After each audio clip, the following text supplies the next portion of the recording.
V tejto časti videomanuálu si ukážeme, ako môžete výrazne zvýšiť ochranu svojho účtu vo faktúrku pomocou tzv. Dvojfaktorového overenia, skrátene 2FA alebo MFA.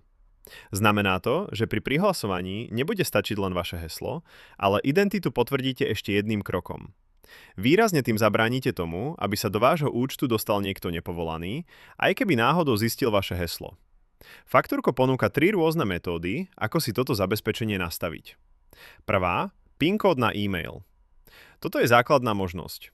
Po zadaní hesla vám systém pošle jednorazový PIN kód na váš overený e-mail, ktorý stačí prepísať. Aktivujete ho jednoducho prepnutím tohto tlačidla. Druhá, pásky zariadenia. Prihlásenie bez hesla. Moderná a veľmi rýchla metóda.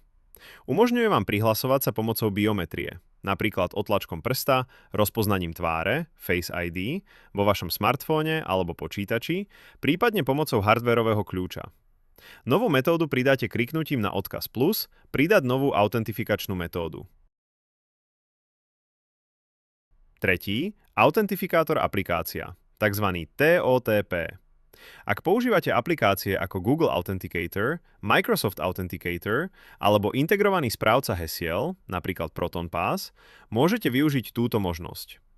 Po kliknutí na plus, pridať nový autentifikátor, sa vám zobrazí QR kód, ktorý naskenujete do svojej aplikácie v mobile a tá vám bude generovať číselné kódy, ktoré sa menia každých 30 sekúnd.